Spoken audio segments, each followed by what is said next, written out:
Morning Lahore. जागो लाहौर में आप सबको खुश आमदीद कहते हैं। जनाब मैं हूँ मुनीबा आसिफ और मौसम बहुत ही खुशगवार है। सुबह बहुत ही ठंडी ठंडी और धुंधली धुंधली सी भी है। तो इसी के साथ उम्मीद करती हूँ जनाब कि आप लोग इस वक्त जहाँ कहीं भी होंगे, एक तो हमें देख भी रहे होंगे और खैरियत से भी होंगे, और आपको जो वीकेंड है वो बहुत ही अच्छा गुजरा होगा। आपने खूब हल्ला गुल्ला भी किया होगा, मौसम से भी खूब लुत्फ अंदोज हुए होंगे आप लोग। और जब मंडे आता है और वीकेंड जब गुजर जाता है तो मंडे का दिन पहला दिन होता है और मंडे ब्लूज उसको कहा जाता है कि दिल नहीं कर रहा होता, लेकिन फिर भी हमने काम करना होता है क्योंकि इसके असरात हमारे पूरे हफ्ते पे पड़ने होते हैं। इसीलिए मेरे ख्याल से मंडे का जो आगाज है ना, एक तो पॉजिटिव एनर्जी के साथ, पॉजिटिव सोच के साथ करना चाहिए। अपने पर एतमाद करते हुए नए चैलेंजेस का सामना भी हमें करना चाहिए।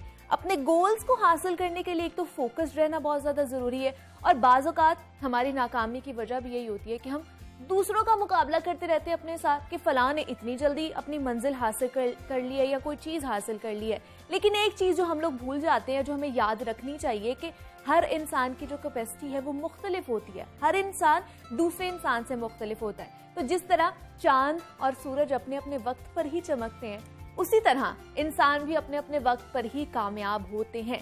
इसलिए जनाब मेहनत करते जाइए, मंजिल मिल ही जाएगी। तो इसी पैगाम के साथ हम आगे बढ़ते हैं पहली स्टोरी की तरफ और कुछ बात कर लेते हैं बच्चों की तालीम और तरबियत के हवाले से। तो इस बात में कोई शक नहीं है कि बच्चे की जो पहली तरबियत गाह या दर्स गाह होती है वो माँ की गोद ही होती है। और जितनी अच्छी तरबियत बच्चे की माँ कर सकती है या उसकी शख्सियत की बुनियाद उठाती है, उतनी अच्छी तरह कोई और नहीं कर सकता है। क्योंकि बच्चा सबसे पहले जिस शख्सियत को एक्सेप्ट करता है या अपने आगे पीछे देखता है या उसका असर बच्चे पे ज्यादा होता है, वो माँ ही होती है। मगर जो माँ का हल्का अमल होता है वो बहुत ही महदूद होता है। या तो वो घर की चार दीवारी तक बच्चे को संभाल सकती है, उसको समझा सकती है, या फिर उसकी रहनुमाई कर सकती है, या फिर घर से थोड़ा सा बाहर चले जाए, मोहल्ले में, सोसाइटी में।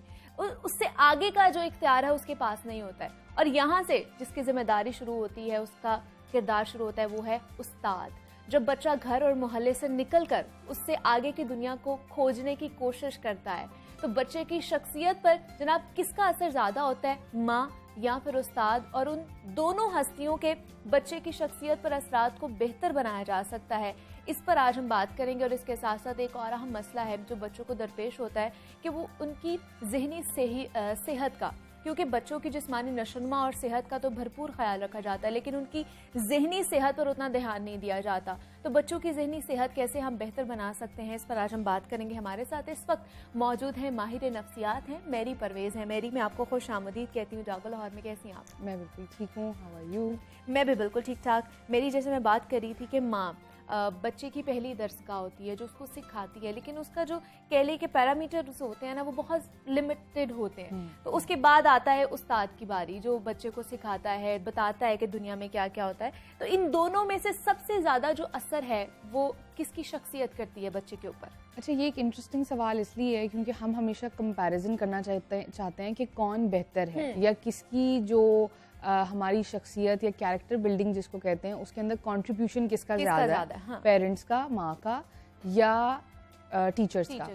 अच्छा, असर कम है या ज़्यादा है, असर मौजूद है। तो इसलिए पहले तो हम ये एक्नॉलेज करें कि अगर हम ये समझते हैं कि बच्चे की शख्सियत के ऊपर पेरेंट्स और टीचर्स दोनों में से किसी का असर होगा, तो नंबर 1 माँ का रोल वहाँ पे ज़्यादा आ जाता है जहाँ पर बच्चे की प्राइमरी सोशलाइजेशन हो रही है। दैट मीन्स के फ्रॉम द एज ऑफ, जब से वो पैदा हुआ है, पैदाइश से लेके 3-4 साल की उम्र तक, जब तक कि हमने उसको स्कूल में नहीं दाखिल करवा दिया। अब इस ड्यूरेशन के दरमियान लोगों को ये लगता है कि अभी बच्चा है, उसको इतनी समझ नहीं है, वो इतना चीज़ों को महसूस नहीं कर सकता, जो आसपास होने वाली चीज़ें हैं वो उसको देख तो रहा है लेकिन उसकी ऑब्जर्वेशन का कोई इतना मायने नहीं है।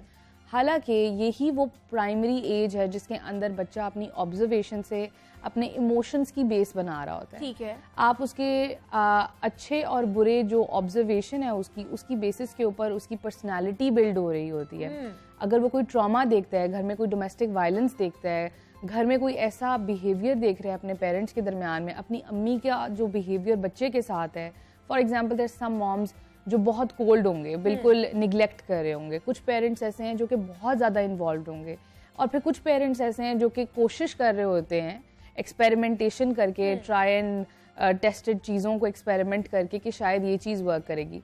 तो ये जो एज है वो ना सिर्फ बहुत इम्पॉर्टेंट है बल्कि बहुत क्रिटिकल भी है। जहाँ तक बात रहेगी कि फिर टीचर्स का रोल कहाँ पर आ जाता है, अब ये हमारे लिए बहुत ज़रूरी है कि जो टीचर्स हैं वो इसलिए ज़्यादा इन्फ्लुएंस कर रहे होते हैं क्योंकि पहली बात ये है कि वो एक थर्ड पार्टी इन्फ्लुएंस है। हम घर वाले जो होते हैं वो वैसे ही घर की मुर्गी दाल बराबर जो है वो सिचुएशन होती है, और जब बच्चा स्कूल जाता है हम उनको कहकर भी भेजते हैं कि जो टीचर कह रही है वो ठीक है और आपने उन्हीं की बात माननी है। तो अब कई दफ़ा ऐसे भी होता है कि बच्चा जो टीचर से सुनकर आता है और अगर पेरेंट्स का उस बात से कोई कॉन्फ्लिक्ट होता है तो बच्चा कॉन्फ्लिक्ट पे खड़ा हो जाता है कि नहीं, क्योंकि मुझे टीचर ने ये कहा है तो मैंने ये ऐसे ही काम करना है। So that is the importance of a teacher. अब हमारे यहाँ क्योंकि टीचर्स की ट्रेनिंग द वे कि वो जिस तरीके से बच्चों को ट्रीट करते हैं, क्योंकि ट्रेनिंग जो है वो सिर्फ अगर हम ये देखें कि इन्होंने पढ़ाना कैसे है, वो मुझे लगता है कि ये एक बहुत अंडरमाइनिंग सिचुएशन होगी, और उनकी पर्सनालिटी कैसे डेवलप करनी है, उसको कैसे इन्हांस करना है, उसकी ट्रेनिंग अलग से होना लाजमी है जो नहीं हो रही है। सिर्फ ये बताया जाता है कि आपने बच्चों को पढ़ाना कैसे, ये नहीं कि पर्सनालिटी ग्रूमिंग किस तरह करनी है। लेकिन फिर बात आ जाती है कि अगर हम बच्चे को सिखा रहे हैं, कुछ पढ़ा रहे हैं, तो माँ को किन किन बातों का ख्याल रखना चाहिए या फिर उस्ताद को किन किन बातों का ख्याल रखना चाहिए कि उसकी अगर हम लोग पर्सनालिटी ग्रूमिंग कर रहे हैं तो वो अच्छा और मौसर शख्सियत बन सके बड़े होकर। अच्छा, हमारे and overall I think in the world जब हम किसी को ट्रेन कर रहे होते हैं, कुछ सिखा रहे होते हैं, हमें ये लगता है कि अगर बच्चा फॉर एग्जांपल कोई चीज़ सही नहीं कर रहा तो उसको पनिश करेंगे तो फिर वो सीखेगा, वो सही होगा। हम हमेशा पॉजिटिव रीइंफोर्समेंट की बात करते हैं, लेकिन मैं थोड़ा और स्पेसिफिक होना चाहती हूँ। अगर एक बच्चा आपको नजर आ रहा है कि वो अनऑर्गेनाइज्ड है, ठीक है, वो अपनी चीज़ें ठीक तरीके से पैक नहीं करता, अनटाइडी है, और आप उसको जो है इस वजह से पनिश कर रहे हैं कि जाओ क्लास के बाहर जाके खड़े हो जाओ, या हम आपको, अगर आपका वो एक मेजरमेंट का रूल है कि इस वजह से आपको स्टार मिलेगा और इस वजह से नहीं मिलेगा, तो आप अगर आप बच्चे को वो नहीं दे रहे, नेगेटिव रीइंफोर्समेंट कर रहे हैं, आप ये देखें कि वो क्यों कर रहा है। वो अनऑर्गेनाइज प्रॉबेबली इसलिए है क्योंकि उसको किसी ने सिखाया नहीं है कि प्रिपेयर कैसे करना है। तो आप उसके जब वाई के पीछे जाएंगे, आप उसके बैकग्राउंड को देखेंगे, तो फिर आप उसकी पर्सनैलिटी को बिल्ड कर सकते होंगे। हम उसका अनऑर्गेनाइज्ड होना जो है वो उसकी प्रिपेयर्डनेस को इन्हांस करके उसको बेहतर कर सकते हैं, जो कि वो कैरी करेगा for the rest of their life. अगर आपने उसको अनऑर्गेनाइज्ड होने की वजह से पनिश कर दिया तो मे बी वो अगले दिन वो ठीक करके आ जाएगा, क्योंकि वो फोर्सफुल होगा, वो शायद बहुत स्ट्रेस से गुजरेगा उस पॉइंट के ऊपर कि मैंने कोई ऐसी चीज़ की है जो गलत है, लेकिन उसको ये नहीं पता कि उसने उसको ठीक कैसे करना है।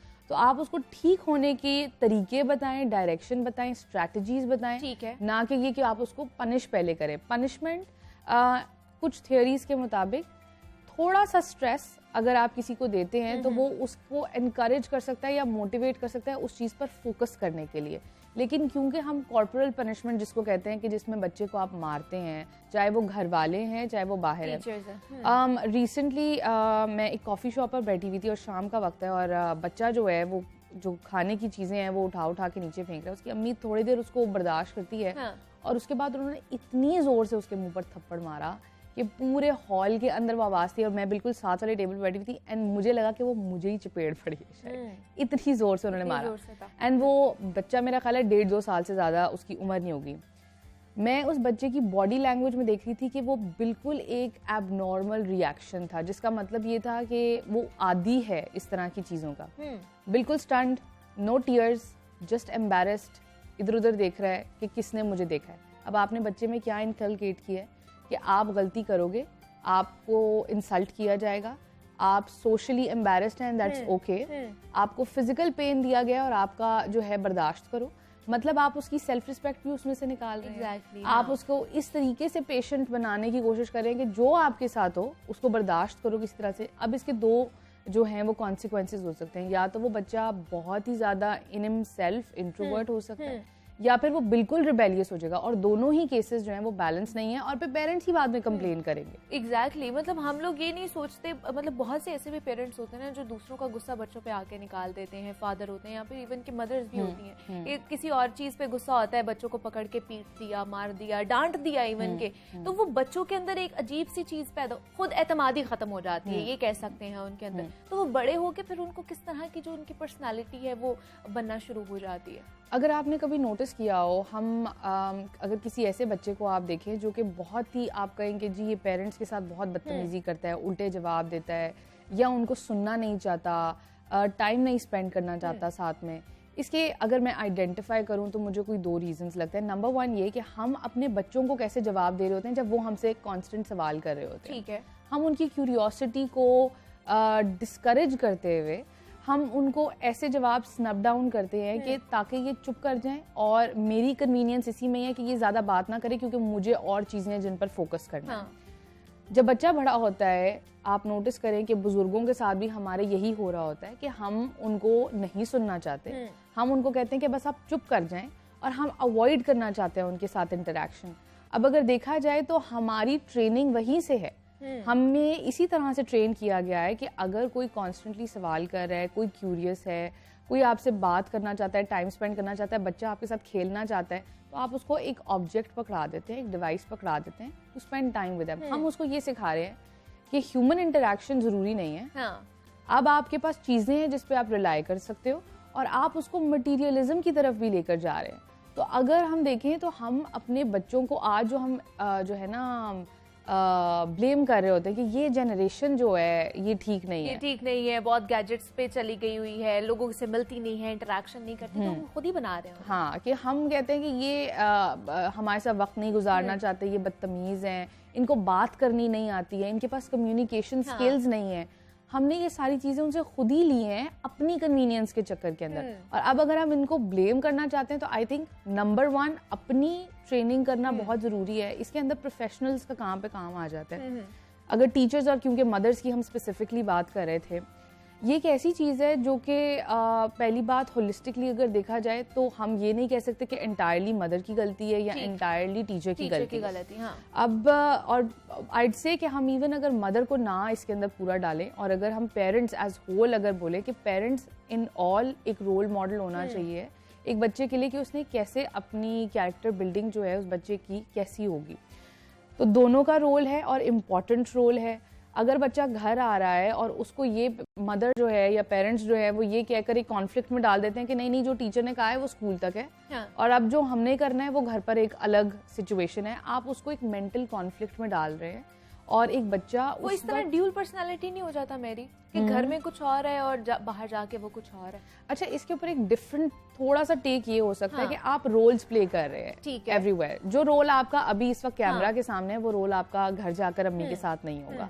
तो हम रोल्स जो हैं वो प्ले तो जरूर कर रहे हैं लेकिन हम उसके साथ मैनेज कैसे कर रहे हैं। अगर कोई आप ऐसा रोल प्ले करें और आपको लगे कि मुझे इसने ड्रेन कर दिया इमोशनली, आप इतना मेंटली एग्जॉस्ट हो गए हैं कि आपको लगे कि ये नेचुरल बिहेवियर नहीं था मेरा, तो फिर इसका मतलब है कि वहां पर हमें थोड़ा सा काम करने की जरूरत है। लेकिन अगर आप एक बच्चे की साइकोलॉजी देखें वो ये चीज अंडरस्टैंड नहीं करता। exactly. या अगर वो कुछ समझे भी कि ये मुझे चीज स्ट्रेस दे रही है, वो उसके ऊपर काम करने की सलाहियत उसमें नहीं है। तो अगेन फिर इसके अंदर रोल जो है वो मदर्स और टीचर्स का, पेरेंट्स और टीचर्स का आ जाएगा कि आपने उसको डायरेक्ट कैसे करना है। कम्युनिकेट करें बच्चे के साथ कॉन्स्टेंटली, उनके साथ डिस्कस करें कि जो वो चीज़ बाहर एक्सपीरियंस कर रहे हैं उनकी सोच क्या है उस बारे में।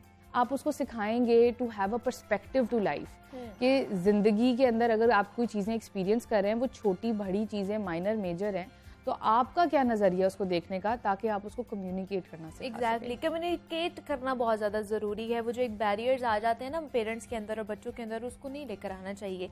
मेरी परवेज़ माहिर नफ्सियात हमारे साथ मौजूद थी। मेरी बहुत शुक्रिया आपके वक्त का, आप यहाँ पर आई हैं। और जिस तरह हम बच्चों के हवाले से जनाब बात कर रहे थे कि उनकी जो जहनी सेहत है या उनकी पर्सनैलिटी ग्रूमिंग के लिए क्या क्या चीज़ें करनी चाहिए, तो उम्मीद करते हैं कि आपको ये चीज़ पसंद आई होगी और आपको कुछ चीज़ें जो है वो समझ आई होंगी कि हमने किस तरह बच्चों को लेकर चलना है।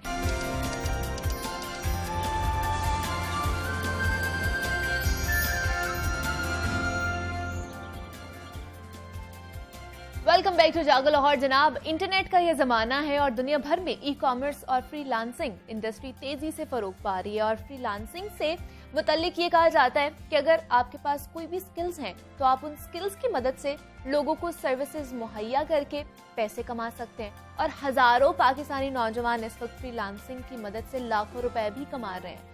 यहाँ तक कि जनाब आप ऑनलाइन दुआ करके भी पैसे कमा सकते हैं। आज हम आपकी मुलाकात भी एक ऐसे ही नौजवान से करवाने जा रहे हैं जो ऑनलाइन दुआ करने की सर्विसेज मुहैया करते हैं। यानी आप उनको पैसे दें और वो आपके मतलूबा दरबार में जाकर आपके हक में दुआ मांगेंगे। ये देखने में तो बहुत अजीब सी बात लग रही है, मुझे भी अजीब सी ही बात ही लगी थी, लेकिन दर हकीकत ऐसा हो रहा है यहाँ पर। तो इन्हें ये अछूता ख्याल कैसे आया और ये जो सर्विसेज है कब से और कैसे मुहैया कर रहे हैं, ये उन्हीं की ज़बानी जान लेते हैं। हमारे साथ इस वक्त मौजूद हैं वलीद आरिफीन हैं जो एंटरप्रेन्योर हैं। वलीद, मैं आपको खुश आमदीद कहती हूँ जागो लाहौर में। कैसे हैं आप? जी अल्हम्दुलिल्लाह खैरियत से। वलीद, ये जो मुनफरिद सा आइडिया है आपका ऑनलाइन दुआ का, ये हमें बताइए कैसे आप ये लेकर आए मार्केट में, एक सोच क्या थी इसके पीछे की? जी सबसे पहले अल्लाह का शुक्र अदा करता हूँ जिसने इज़्ज़त बख्शी, माँ की दुआ थी मेरे साथ।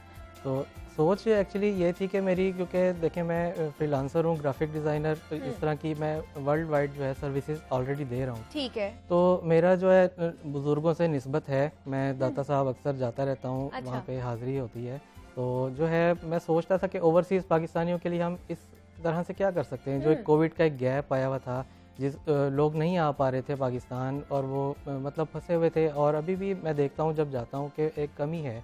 तो घर से रहते हुए हम एक सर्विस दे सकते हैं, एक पाकिस्तान का जो एक पीसफुल जो है फेस वो कैसे दिखा सकते हैं। तो फिर मैंने सोचा कि चलें ये एक ट्राई करते हैं। कैटेगरी आई थी, फाइवर ने अनाउंस की थी लाइफस्टाइल कोचिंग की, ठीक है, जिसमें आप काउंसलिंग करके, मेडिकेशन करके, वेलनेस के हवाले से आप लेक्चर्स दे के, कोई भी घर से आप कुकिंग लेसन दे सकते हैं। मतलब कोई प्रॉपर आपके पास अगर स्किल नहीं है आईटी के हवाले से, तो आप घर बैठ के जो है ना इस तरह से फीमेल स्टूडेंट्स हाँ। जो हैं जिनके पास नौकरी नहीं है, तो वो ज़रूर इस तरह से कोई कर सकती हैं काम।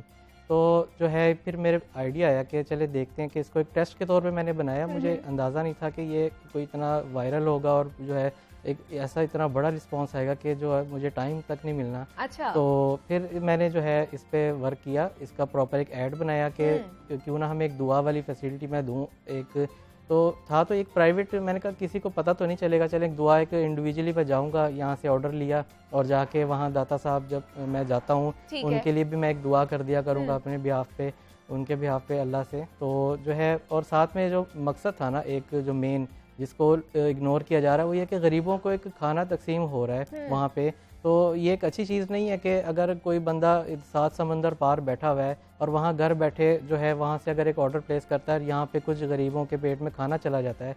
तो ये एक मैं समझता हूँ कि एक अच्छी चीज़ है और मैं खुशकिस्मत समझता हूँ अपने आप को कि अगर अल्लाह ने मुझे इस काम के लिए चुना है कि मैं अगर वसीला बन रहा हूँ कि चले एक नेक काम में मेरा भी चले कार खैर शामिल है। तो ये अच्छी चीज़ है। कितनी वलीद, कितनी देर हो गई आपको ये काम करते हुए और मतलब ऑर्डर लेते हुए कि आपने दुआएं करनी है जाके, वहाँ पर जाके खाना बांटना है या फिर आपने दिए जलाने हैं वहाँ पर जाके? ये मैंने लास्ट ईयर जो है मई में ऐड लगाया था। अच्छा। तो ऐड लगाने के जो 1 मंथ के बाद जो है ना मुझे यूके से पहला ऑर्डर आ गया था। तो हाँ। बहुत अच्छा लगा मुझे कि पहले तो अजीब भी लगा कि क्या वाकई आ गया ऑर्डर। तो फिर मैंने इसके ऊपर उनसे क्यूरी ली, सारी उनकी मालूमात ली, उनको क्या क्या करवाना था तो सब समझा और उनको भी ट्रस्ट में लिया, क्योंकि जाहिर सी बात है ऐसे कोई भी आपको अपने इश्यूज नहीं बताता। एग्जैक्टली, अपने इश्यूज या आपको पैसे नहीं देता कि आप जाके उनकी दुआ करें या उनके हिस्से का जो है खाना बांटे लोगों में। हाँ जी बिल्कुल ऐसा ही था। तो फिर जब कंफर्टेबल फील हुआ, उन्होंने सारे अपने मसले मसाइल जो हैं बयान किए कि जी इस तरह से है हमारा, तो मैं सारी वो एक होमवर्क होता है प्रॉपर, सारी दुआएं मैं नोट करता हूँ। फिर अरबिक दुआएं होती हैं वो भी साथ पढ़नी होती हैं। और जाके फिर घर से ऑनलाइन टैक्सी लेके आना जाना 32 किलोमीटर्स बनता है मेरे घर से। तो वो सफ़र तय करके जाना, दिन का एक टाइम निकालना, वो एक ये सारी चीज़ें इसमें इंक्लूड होती हैं। और वहाँ जाके फिर ये दुआ करके फिर एक वीडियो पैकेज बना के हमें डिलीवर करना होता है, क्योंकि एज अ प्रूफ हमें दिखाना भी होता है ना कि आपके हक़ में इस तरह से वहाँ पे दुआ पेश की गई है अल्लाह के हुजूर। तो ये एक इस तरह से एक प्रॉपर एक चैनल है जिसके थ्रू हमें चलना पड़ता है। तो इस तरह से जब हम ऑर्डर डिलीवर कर देते हैं फिर उनको खुशी भी होती है। और जो मैंने पहला ऑर्डर दिया तो वो तो इंतहाई खुश हुई और उन्हें जो है पेमेंट डबल करके दी और बोनस टिप भी दी था। मुझे वलीद बताइए कि ये जैसे आप दुआ मांगते हैं, दूसरों के बिहाफ पर जाके दुआ मांग रहे होते हैं, ये कोई मुश्किल अमल नहीं है? मतलब कि आप किसी के लिए दुआ मांग रहे हैं, वो कितनी शिद्दत से मांगना चाह रहा था, किस फीलिंग से मांगना चाह रहा था, ये तो वही बता सकता है, ये वही महसूस कर सकता है। जी बिल्कुल सही बात है। दुआ जो जिसकी है वो अगर खुद से भी करे तो ये एक अच्छी बात है, लेकिन इस पे दुआ जो है कैफियत पे अमल करता है। और जो कि मैं बात करता हूँ इनबॉक्स में जाके, अच्छा। उनसे एक चीज़ समझ लेता हूँ। एक कोशिश मेरी ये होती है कि जो है दिल से ही दुआ तो दिल से ही होती है सबके लिए, तो लेकिन उनका अगर मामला समझ आता है, क्योंकि कुछ मसाइल ऐसे होते हैं जो हम सबके कॉमन होते हैं, साझे होते हैं, तो वो एक फीलिंग आ जाती है अंदर के ना कि अपना भाई है बाहर, अपनी बहन में बाहर बैठी है, अपनी माँ ने एक दुआ के लिए कहा है, तो वो एक दिल से जो है ना एक दुआ निकलती है, और दुआ अल्लाह कबूल करता है ज़रूर, हर एक की सुनता है। तो ये एक अच्छी चीज़ है, अगर मैं बीच में अगर वसीला किसी की दुआ कबूल होने का बनता हूँ तो मुझे तो एक पॉजिटिव वाइब्स आती है मुझे। तो कितनी देर में आप जो है रिक्वेस्ट उसको पूरी कर देते हैं? मतलब अगर लोगों ने आपको ऑर्डर दिया है तो उसके बाद कितनी देर बाद उनकी दुआ जो है वो आप जाके वहाँ पर मांगते हैं? मैं जो है 2 से 3 दिन का टाइम होता है, क्योंकि जो कि बाकी मेरी मसरूफियात होती हैं उनसे ज़रा मैं निकल के, तो फिर कोशिश करता हूँ इसको 2 से 3 दिन के अंदर अंदर जो है ना, जब मेरा चक्कर लगे दरबार या मस्जिद में, वहाँ जाके मैं ये करके फिर 2 से 3 दिन के अंदर मैं कर देता हूँ इस काम को। तो वलीद, क्या आपके पास कोई पूरी टीम है जो ये सारा काम कर रही है आपके साथ मिलकर, या सिर्फ आप सारी जो खिदमात हैं, सारी सर्विसेज अकेले ही सर अंजाम दे रहे हैं? जी बिल्कुल, टीम नहीं है मेरे साथ, मैं वन मैन आर्मी के तौर पे भी काम कर रहा हूँ। अच्छा। तो फ्रीलांसर हूँ, तो मुस्तकबिल में कोशिश करूँगा कि टीम वर्क पे चलूँ और इसका नेटवर्क जो है ना मज़ीद फैला दूँ, ताकि और भी लोग आएंगे इसमें, अगर किसी का रोज़गार लगेगा इसमें तो चलें, अच्छी बात है। तो मैं तो इसको एज अ रोज़गार नहीं समझ रहा, मैं ये एक पार्ट टाइम है और फी सबीलिल्लाह है, बाकी जो अखराजात हैं वो जो लगते हैं सिर्फ वही मैं मौसूल कर रहा हूँ, तो अर्निंग जो है मेरी वो दूसरे रिसोर्सेज से ही होती है। तो मुझे बताइए, ये सिर्फ आप ही ये जो सर्विसेज हैं इधर मुहैया कर रहे हैं, या आपको कोई कंपटीशन भी है यहाँ पे जो आपको, या कोई और भी इस हवाले से सर्विसेज दे रहा हो लोगों को? जी अल्हम्दुलिल्लाह, शुरुआत तो मैंने की थी इसकी, तो मैं अकेला ही था, तो अकेला ही चला था जानिबे मंजिल, लोग आते गए और कारवां बनता गया। तो अब ऐसा हुआ है कि जब से ये वायरल हुआ है और लोगों में एक शऊर आया, एक यानी स्टूडेंट्स इस तरफ आए हैं, और मैंने देखा है कि फीमेल्स भी इसमें अब आई हैं और मेल्स की भी तादाद है जो लाहौर से ही हैं, उन्होंने भी एज अ कॉम्पिटिटर आ गए हैं मेरे साथ। तो मुझे एक अच्छा लगता है कि चलें कोई बात नहीं, और मज़ा ही तब आता है जब आप आमने सामने हों एक दूसरे के साथ, तो फिर इस तरह से काम चलता है, और जो है बस ये अल्लाह को राज़ी करने के लिए है सारा काम। ठीक है जी, वलीद आरफीन हमारे साथ मौजूद थे, एंटरप्रेन्योर है। वलीद, बहुत शुक्रिया आपके वक्त का, आप यहाँ पर आए हैं और इन्होंने एक प्लेटफॉर्म बनाया है, ऑनलाइन दुआ करते हैं। अगर आप मुल्क से बाहर हैं तो आप इनसे रब्ता कर सकते हैं और आप किसी भी दरबार पे अपनी जो दुआ है वो मंगवा सकते हैं। वहाँ पर अगर आपने लंगर बंटवाना है वो भी, और दिए भी अगर जलवाना चाहते हैं तो आप इनसे रब्ता कर सकते हैं।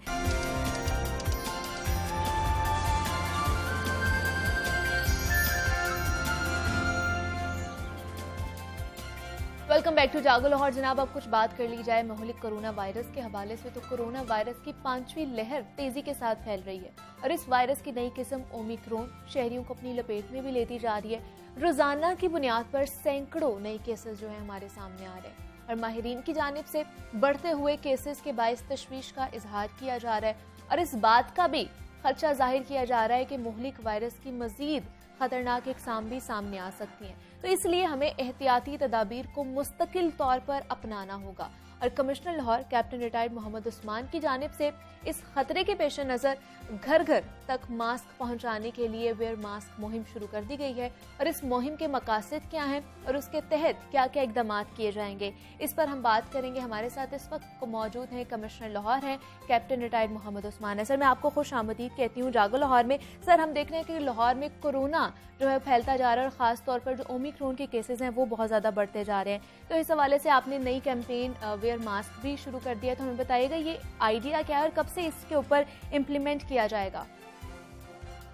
जी, बुनियादी तौर पर जो लाहौर वेयर्स मास्क कैंपेन है ये हमने 3rd वेव जब पीक पे थी उस वक्त इसका आगाज़ किया था और ये एक इंडेवर थी लाहौर की एडमिनिस्ट्रेशन की कि हम अपने तमाम शहरियों को कन्विंस करेंगे वो मास्क पहने।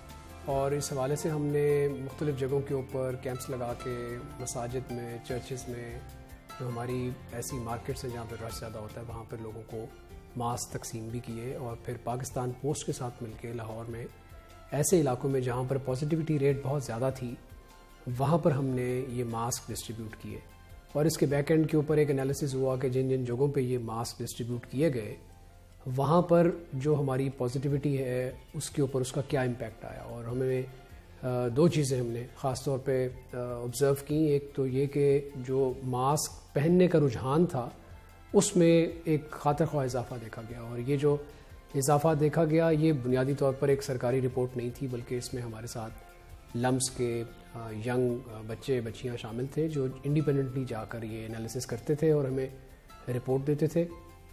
और फिर दूसरी जो चीज़ हमने मुशाहिदा की वो ये की कि जहाँ जहाँ भी मास्क पहनने का रुझान बढ़ा वहाँ जो पॉजिटिविटी रेट है वो भी नीचे आया। और ये कैंपेन इवेंचुअली चूँकि इसमें हमारे साथ इंटरनेशनल एक्सपर्ट्स थे इस पूरे के पूरे कॉन्सेप्ट के पीछे, और फिर ये कैंपेन जो है वो इसको इंटरनेशनल पजीराई मिली इस तरह से कि एक अमेरिकन क्लोथिंग ब्रांड ने हमें लाहौर के लिए ये मास्क फ्री ऑफ कॉस्ट देने का अंदिया किया।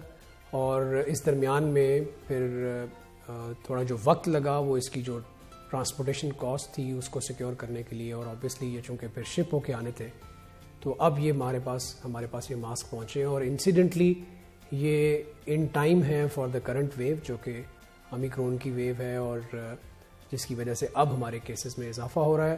तो मैं ये समझता हूँ कि ये अच्छी अपॉर्चुनिटी है एक मरतबा फिर लाहौर के लिए, लाहौरियों के लिए, कि वो अपने आप को सिक्योर करें और ये जो नया वेरिएंट आया हुआ है इसके खिलाफ। बिल्कुल ऐसे ही है, मास्क हमारे तक पहुंच चुके हैं। लेकिन हमें सर ये बताइएगा इस कैंपेन के लिए कितने फंड्स रखे गए थे और जो मास्क हैं वो लोगों तक कैसे पहुंचाए जाएंगे या घर घर कैसे पहुंचाए जाएंगे? देखिए जी, इस कैंपेन का जो हॉलमार्क था वो ये था कि हमने इसको जो डिज़ाइन किया था वो एक नॉर्म या नॉर्मलाइजिंग के नाम पर डिज़ाइन किया था। नॉर्म से मुराद NORM, और जो उसका पहला N था उसका मतलब ही नो कॉस्ट था, यानी कि ये जो मास्क प्रोवाइड किया गया लोगों को ये फ्री ऑफ कॉस्ट किया गया। और इस वक्त भी इस कैंपेन का जो हॉलमार्क है वो ये है कि अभी तक इस कैंपेन के ऊपर सरकारी ख़जाने से कोई खर्च नहीं हुआ। तमाम जितना भी एक्सपेंडिचर हुआ है वो हमारे लाहौर के बहुत सारे फिलंथ्रापिस्ट्स हैं, हमारे चेंबर के लोग हैं, इंडस्ट्री के लोग हैं जिन्होंने कंट्रीब्यूट किया। ऑब्वियसली सबसे बड़ी कंट्रीब्यूशन इसमें अमेरिकन फर्म की है। उसके बाद लेकिन कराची से उनका लाहौर आना और उसके बाद लाहौर में उनकी वेयर हाउसिंग करना और उसके बाद फिर सब्सिक्वेंटली उनको Pakistan post free of cost लोगों के घरों में तकसीम कर रही है। तो अल्हम्दुलिल्लाह इस कैंपेन के ऊपर सरकारी ख़जाने से हमने कोई रिसोर्स का खर्च नहीं किया। अलबत्ता सरकार की कमिटमेंट और सरकार की विल कि हम अपने लोगों को महफूज बनाएंगे वो इसमें शामिल है। बिल्कुल ऐसे ही है। लेकिन सर हम देख रहे हैं कि शहर में जो कोरोना के केसेस हैं वो बहुत ही ज़्यादा बढ़ते जा रहे हैं। तो आपको क्या लगता है, शादियों का सीज़न भी है, स्कूल्स भी इस वक्त खुल चुके हैं, तो सबसे बड़ा रीज़न क्या लगता है आपको जो केसेस बढ़ते जा रहे हैं कोरोना के? देखिए, सोशल गैदरिंग ऑब्वियसली एक ऐसा मीडियम ज़रूर है जिससे केसेस बढ़ते हैं, लेकिन इस वक्त जो पूरी दुनिया में एक नई लहर आई भी है, कुछ जगहों पे ये छठी वेव है, कुछ जगहों पे ये पांचवी वेव है, उसका जो मेनली जो उसको एट्रीब्यूट किया जा रहा है वो ओमिक्रॉन वेरिएंट के साथ किया जा रहा है। स्कूल्स अभी हमने खोले हैं, इससे पहले तो हमारी सर्दियों की छुट्टियां चल रही थी, केसेस इससे पहले बढ़ना शुरू हो गए थे। यस, ये जितनी भी सोशल गैदरिंग्स होती हैं ये स्प्रेडर इवेंट के तौर पर ज़रूर काम करती हैं, और जो ये नया वेरिएंट आया है इसके बारे में ख़ास तौर पर जो सबसे प्रीडोमिनेंट बात है वो है ही ये कि इसका जो फैलने का जो R0 है या जो इसको फैलने की जो इसकी स्पीड है वो गुज़श्ता तमाम वेरिएंट से बहुत ज़्यादा है। इससे पहले डेल्टा वेरिएंट के बारे में ये कहा जाता था कि वो बहुत तेज़ी से फैलता है। जो ओमिक्रॉन है ये डेल्टा वेरिएंट से भी 5-6 गुना ज़्यादा तेज़ी से फैल रहा है। तो इसका ताल्लुक बुनियादी तौर पर इन दोनों चीज़ों से है, यानी कि सोशल गैदरिंग से भी है और इस वेरिएंट की खुसूसी जो एक खुसूसियत है उसके साथ भी है।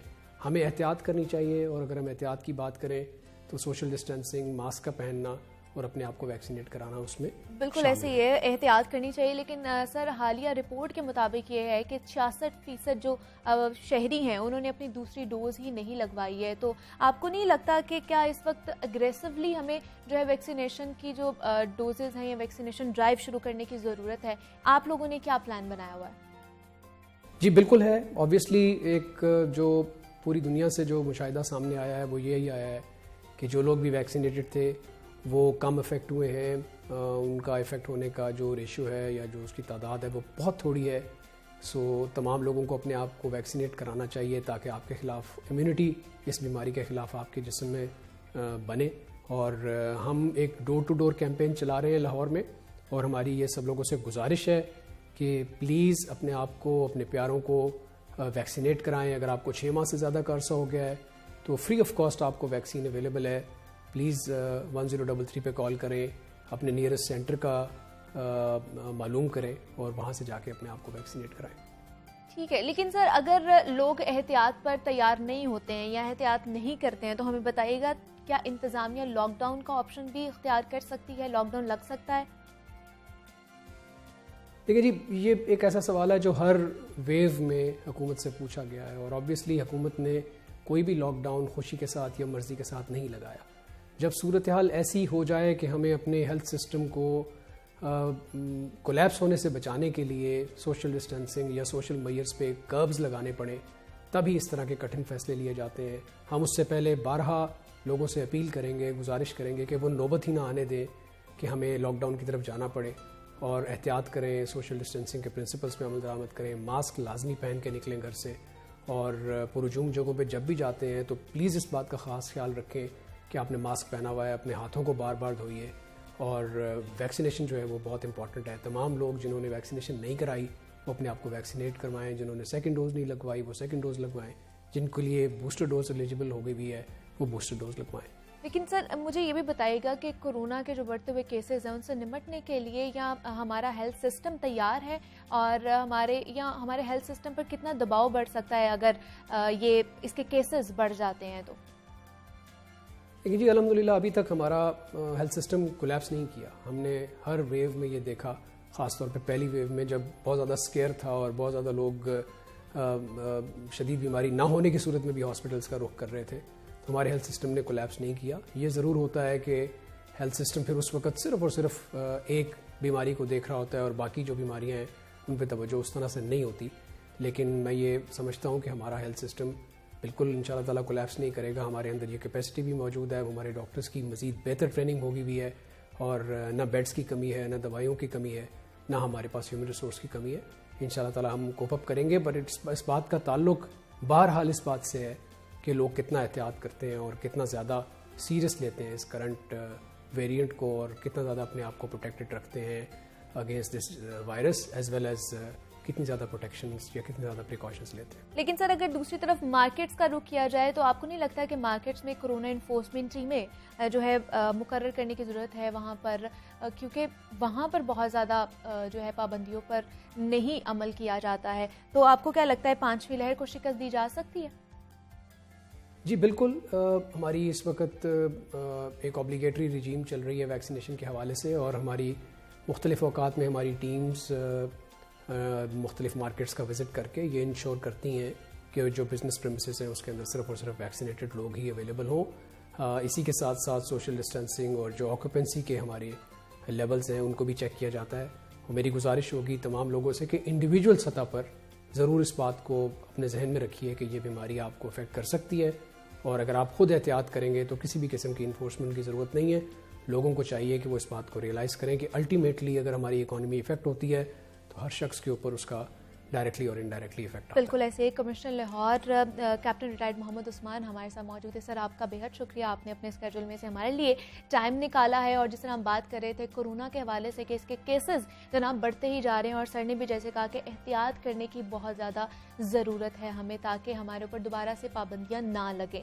तो यहाँ पर इसी नोट पर हम छोटी सी एक ब्रेक भी लेते हैं, आपने कहीं नहीं जाना, मिलते हैं इस ब्रेक के बाद।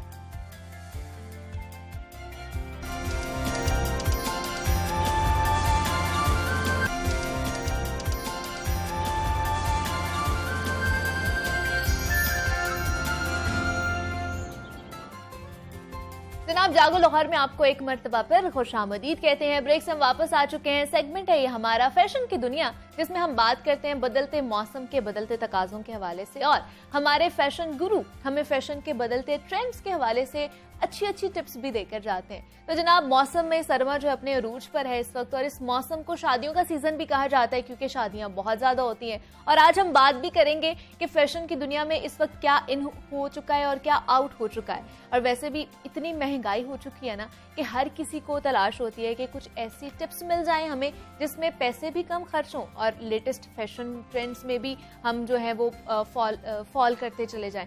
तो आज हम आपकी जो मुलाकात है ऐसे ही मुनफरिद डिजाइनर कपल से करवाने जा रहे हैं जो फैशन डिज़ाइनिंग के जो है महारत रखते हैं। उसमें वाइफ जो है वो फैशन डिज़ाइनर है और हस्बैंड जो है वो ज्वेलरी डिज़ाइनर है। तो उनसे जानते हैं कि फैशन की दुनिया में कौन से ट्रेंड्स इन हैं और कौन से आउट हो चुके हैं। महंगाई के इस दौर में फैशन ट्रेंड्स को हम कैसे फॉलो कर सकते हैं। तो हमारे साथ इस वक्त मौजूद हैं फजीला अली हैं और अली फरजाद हैं। मैं आप दोनों को खुशामदीद कहती हूँ जागो लाहौर में। कैसे हैं आप दोनों? बिल्कुल ठीक ठाक, आप सुनाएं।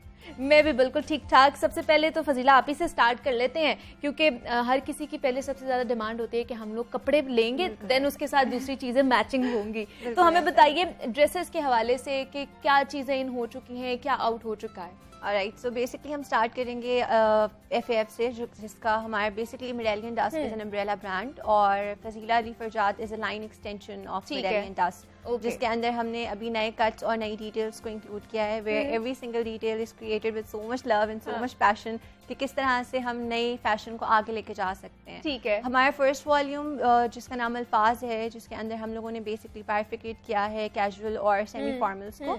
अगर हम सेमी फॉर्मल्स की बात करें so basically there is a division of 2 things, जिसके अंदर हम लोगों ने कुछ डिटेल्स पे काम किया है और कुछ कट्स पे काम किया है। डिटेल्स की बात करते हैं सो आप देख सकते हैं exactly, पहना हुआ है। हाँ, आप सब देख सकते हैं कि जनाब ये जो मैंने जोड़ा पहना हुआ है, ये जो मैंने शर्ट पहनी है, ये मैंने फजीला की ही डिज़ाइन की हुई शर्ट पहनी हुई है। बहुत ही खूबसूरत है, इसका स्टफ, इसका कलर, इसकी स्टिचिंग, ईच एंड एवरीथिंग बहुत ही खूबसूरत है। और आप डिज़ाइन, ये जो मैंने इयर रिंग्स भी पहने, ये भी मैंने इन्हीं के पहने हुए हैं। तो मतलब कलर्स के हवाले से अगर देखा जाए तो जैसे ही चेंज होता है मौसम तो कलर्स भी चेंज होना शुरू हो जाते हैं। तो सर्दियों में इस वक्त कौन से हम लोगों ने बेसिकली अपने कलेक्शन में फोकस किया है कि आप 12 महीने वो ड्रेस पहन सकते हैं। हम लोगों ने इसको फैशन को बाउंड नहीं किया है किसी सीजन के साथ। So basically it's a combination of both. हमने वाइब्रेंट कलर्स भी निकाले हैं और हमारे पास पेस्टल पैलेट भी साथ है। वाइब्रेंट की बात करें तो हमने बहुत ज्यादा ओवरडोज नहीं किया है किसी भी ड्रेस को। हमने कॉम्बिनेशन रखा है कि माइल्ड हो, अगर वाइब्रेंट है तो वो 2-3 ऐसे वाइब्रेंट कलर्स हों आपस में कि वो एक नया कॉम्बिनेशन जनरेट करें। किसी भी तरह से उसको बहुत ज्यादा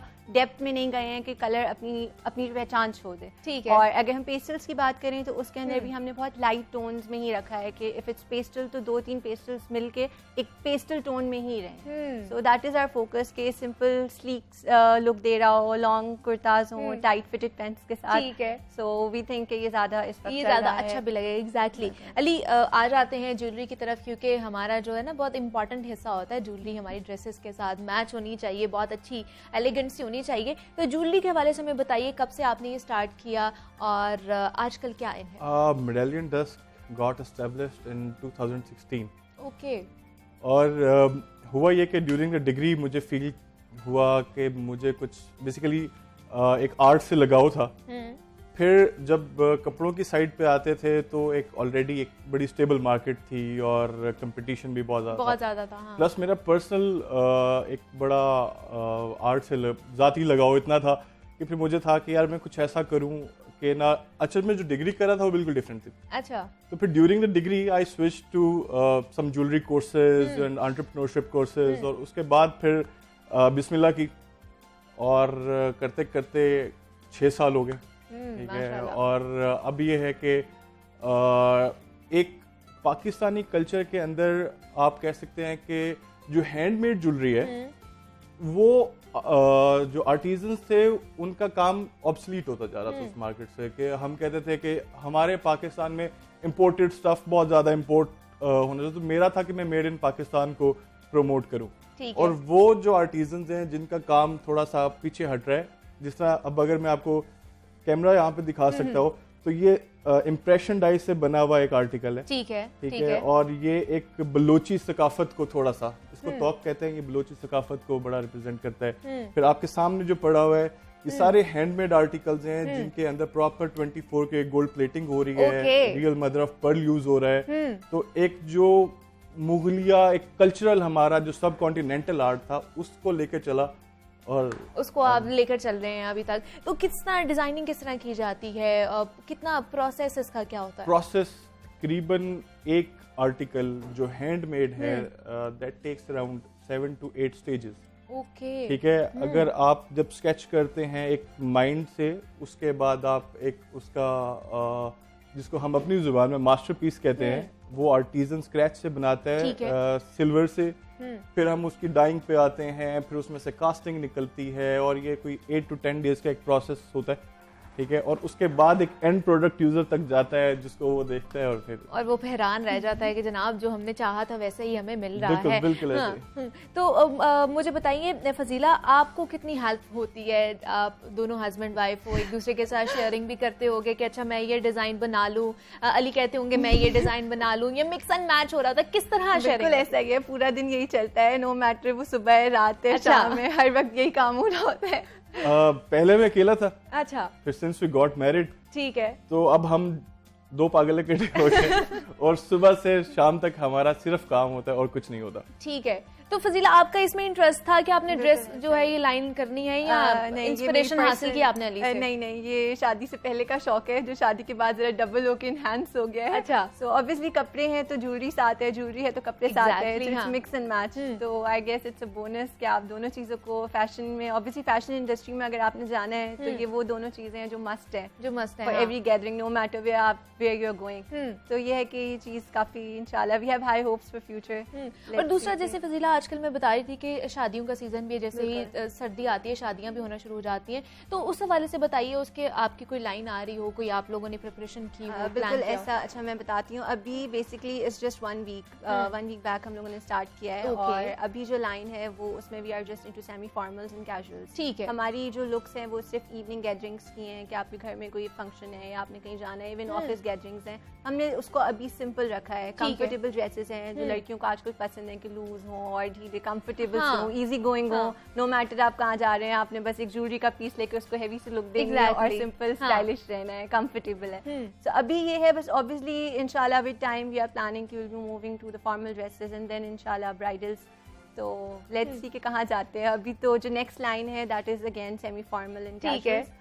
लेकिन कट्स में क्या चल रहा है, क्या देख रही हैं आप? अगर 2022 की बात की जाए तो इसमें किस तरह के कट्स आएंगे? 2022 में बेसिकली जो हमारी रिसर्च है उसके अकॉर्डिंग वी बिलीव के वाइब्रेंट कलर्स भी होंगे, पेस्टल्स भी होंगे, और अगर हम कट्स की बात करें तो अगेन इट्स लॉन्ग कुर्ताज। ठीक है, क्योंकि that gives you a more sleek look, आपको ज्यादा स्टाइल में वो डाल रहा होता है, no matter what height you have, आप कितने फैट हैं, स्लिम है। लड़कियों को हमेशा ये होता है ना, we should look slim, no matter कि आपकी हाइट क्या है और आप क्या पहन रहे हैं। So what we believe is कि जितना आपने लॉन्ग पहना हुआ है that gives you a more sleeker look। तो हमारे सारे कलेक्शन में आगे भी जो आ रही है वो सारे लॉन्ग कुर्ताज ही हम लोगों ने फोकस ठीक है। ठीक है, तो अगर किसी ड्रेस में कट है, जैसे मैंने खुद FF पहना हुआ है, तो इसके अंदर अगर कट है तो मैंने डिटेल्स को कम रखा है। The dress that you are wearing उसके अंदर कट इतना नहीं है लेकिन हमने डिटेल ज्यादा किया है। अगर कैमरा आपकी स्लीव से फोकस कर सके तो यू कैन सी के एक बिल्कुल छोटा सा यहाँ पे हैंड ब्लॉक प्रिंटेड है और बाकी डिटेल्स हमने स्लीव्स पे डाली है, keeping the kurta plain. So we believe कि जितना कम होगा ना that gives you more classy look। तो exactly, दूसरा अली आपके पास क्या मतलब ज्यादा डिमांड्स किस डिजाइन्स की आती हैं कि हमें इस तरह का डिजाइन चाहिए? Pure ethnic. अच्छा, ठीक है, क्योंकि basically it's an occasional jewellery, तो उसके अंदर जब हम जाते हैं तो जैसे वेडिंग सीजन है तो वेडिंग सीजन में जो मल्टी, यूजुअली हम जब मेहंदियों का एक थीम होता है तो बड़ा मल्टी कलर होता है, तो उसमें हम नौरतन कहते हैं इन ज्वेलर्स लैंग्वेज। तो नौरतन की बहुत ज्यादा डिमांड है। ठीक है, उसके बाद कुछ जो हाथ से हैंड स्टैंपिंग होती है, हैंड एम्बोजिंग होती है ज्वेलरी पीसेस की, उनकी बहुत ज्यादा डिमांड है। तो वो with the passage of time लेकिन रहता हमारा एक कल्चरल और एथनिक स्टाइल ज्वेलरी है। ठीक है, जब आप ऑफिस वेयर में जाते हैं तो कंटेम्प्रेरी स्टाइल्स चलते हैं ज़्यादा। ठीक है, और लेकिन जब आप आते हैं अपना कोर कल्चरल वाली साइड पे, जब आपके वेडिंग सीजन के अंदर जितने भी इवेंट्स हो रहे होते हैं तो उसमें फिर एक प्रॉपर एथनिक रेंज लोगों की डिमांड होती है कि कुछ नया चाहिए, कुछ नया चाहिए, और उनकी इसी चाहने में हम जो है सारा दिन काम ही करते रहते हैं। अच्छा, ठीक है। तो अली आजकल हम देख रहे थे शादियों पे खासतौर पे हमने देखा है कि रानी हार बहुत ज्यादा चल रहा था, चोकर चल रहे थे, इस तरह के हेवी डिजाइन्स चल रहे थे, तो आपने कुछ ऐसी चीज बनाई? अच्छा, हम थोड़ा सा आर्टिस्टिक साइड पे ज्यादा रहने को करते हैं, इंस्टेड ऑफ कि हम बहुत ज्यादा उसको भर दें। ठीक है, हमारा एक, अब अगर मैं आपको एक लेटेस्ट आर्टिकल दिखाऊं तो ये एक जैसे आप कह लें कि सब कॉन्टिनेंट के दौर में कि एक प्रॉपर ज्वेलरी होती थी आर्टिस्टिक, जिसमें मुगलिया एक शहनशाही अगर आप देखते थे ज्वेलरी है, तो उसमें आर्ट का टच विद द वॉल्यूम जरा ज्यादा होता था। अगर आप इसमें देखेंगे 2 पीकॉक्स बने हुए हैं, ठीक है, और उनको इतने स्मूथली अटैच किया गया है कि आपको कहीं भी वो फ्लॉलेस नजर किस्म नहीं की आ उसका रहा। वो नजर हाँ। आएगा कि उसके अंदर पूरी एक स्कीम चल रही है, पूरा एक थीम को फॉलो करते हुए मल्टी उसको किया हुआ है। इस तरह के हार आजकल, फिर उन्हीं पीकॉक्स का अगर आप इधर से कैमरा दिखा हाँ। सके तो एक अलहदा करके भी डिटेल डाली हुई ठीक है है। Along with the pearls. ठीक है। ठीक है, तो ये ट्रेंड्स हैं और वो कॉन्टिन्यूसली ट्रेंड्स तो खैर बदलते रहते हैं, लेकिन स्टिल जब आप एथनिक की तरफ आते हैं तो कुछ लिमिटेशंस भी हैं, पर वो ये है कि वेडिंग सीजन में जो है ना वो चल जाता है, सारा कुछ चल सब जाता चल है। लेकिन ये आजकल ये ज्यादा डिमांडिंग में है अगर ब्राइडल वेयर के हवाले से देखा जाए तो। ब्राइडल में अगर आप देखें तो समहाउ आपको रेड का टच देना ही पड़ेगा, ठीक है, क्योंकि no matter if it's your big day और उसके अंदर आप कुछ भी साथ कर लेंगे, लेकिन रेड का टच एक बारात के दिन के साथ आपका एसोसिएटेड होता है। हाँ। ठीक है, और उसी तरह से अगर आप वलीमा वाली साइड पे जाते हैं तो थोड़ा सा सिल्वर और वाइट का टच देना होता है। उसके अंदर अगर आप देखें तो जब आप जाते हैं वलीमा के ड्रेस के अकॉर्डिंगली आप देखेंगे तो वो थोड़ा कंटेम्प्रेरी चलता है और जरा डायमंड कट स्टाइल में ज्यादा चलता है। जब आप बारात में आते हैं तो थोड़ा हैवी हो जाता है। तो एग्जैक्टली, वो हाँ। अकॉर्डिंग टू कस्टमर्स रिक्वायरमेंट फिर हमें थोड़ा सा कस्टमाइजेशन, क्योंकि जितने भी वेडिंग से रिलेटेड ब्राइड्स रिलेटेड ऑर्डर होते हैं वो फिर हमें फुल ऑन कस्टमाइजेशन करनी पड़ती है। एग्जैक्टली, उनका भी ख्याल रखना पड़ता है ना, उनका भी बिग डे होता है तो वो क्या चाह रहे होते हैं। दूसरा मुझे आप दोनों बता दी कि आपसे लोगों ने कांटेक्ट करना होता है तो वो किस तरह कर सकते हैं? अच्छा, हमारा जो है वो एक प्रॉपरली एस्टेब्लिश्ड मतलब अभी ई-कॉमर्स आप है। ऑनलाइन ही कर रहे हैं सारा? प्रॉपरली एस्टेब्लिश्ड ई-कॉमर्स है, और जो अगर वेडिंग के होता है तो वो वाया हमारा व्हाट्सएप भी, मतलब अपॉइंटमेंट हम बुक करते हैं, वो अपॉइंटमेंट बेस्ड है।